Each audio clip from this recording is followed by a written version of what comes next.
欢迎来到热点新闻频道，请订阅并关注以获取最新资讯。吴磊考潜水证破深海恐惧，网友把圈当兴趣班。最近，吴磊在社交平台上晒出了自己的专业潜水证，配文写着"从怕水到敢深潜"。这趟旅程值了，一下子就引发了大家的热议。更让人没想到的是，他还说接下来想挑战跳伞。网友们纷纷打趣道："别人在娱乐圈是工作，吴磊这分明是把娱乐圈当成兴趣班了吧？"这事儿还得从电影《东极岛》说起。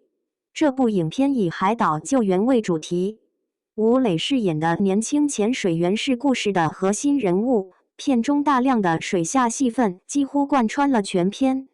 为了演好这个角色，他不光要学习专业的潜水技巧，还得在深海环境里完成情绪饱满的表演。对于原本就有点怕水的他来说，这无疑是个不小的挑战。第一次下潜到10米深的时候，周围一片漆黑，只能听到自己的呼吸声，当时是真的慌了。吴磊在采访里坦言，自己从小就对深水有种莫名的恐惧，就连泳池的深水区都很少去。而拍摄《东极岛》的时候，他不仅要克服心理上的障碍，身体也给他来了个下马威。因为水下压力变化加上高强度的训练，他曾突发气胸，住院治疗了一段时间。医生说至少得休养1个月，可剧组的进度不等人啊。回忆起那段日子，吴磊的语气里满是坚持。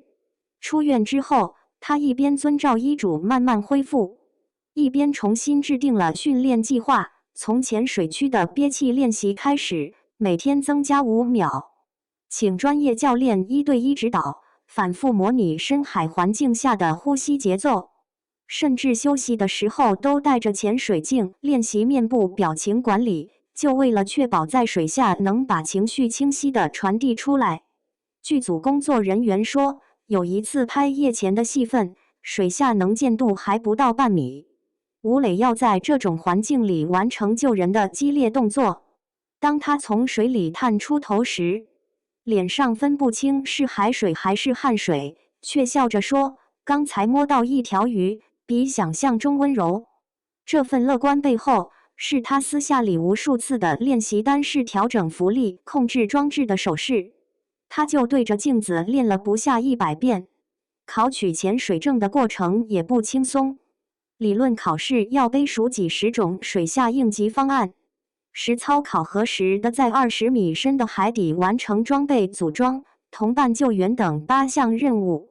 有一次模拟水下摘面镜考核，他因为紧张呛了水，却硬是憋着气完成了后续动作。上岸后一边咳嗽一边说："再来一次，肯定没问题。"演戏和潜水其实挺像的，都需要精准控制。吴磊分享考证实感时说，潜水时差一点浮力就会偏离方向，演戏时差一点情绪就可能让角色失真。这种对专业的较真劲儿，让他在拿到潜水证那天，第一时间给东极岛的导演发了消息："现在我敢说，我就是那个海岛少年了。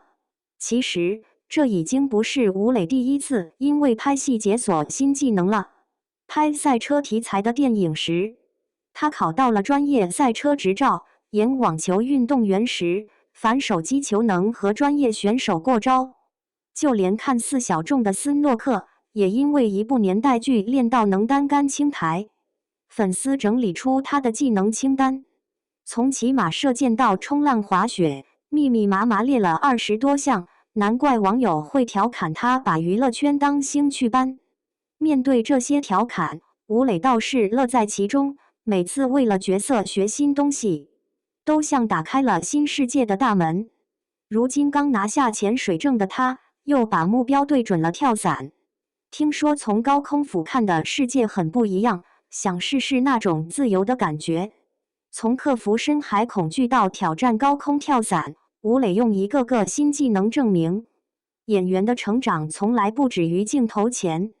就像他说的，比起明星的光环，我更想做个永远对世界好奇的学生。那么问题来了，下次他又会带着什么兴趣班作业给大家惊喜呢？评论区聊聊你的猜测吧。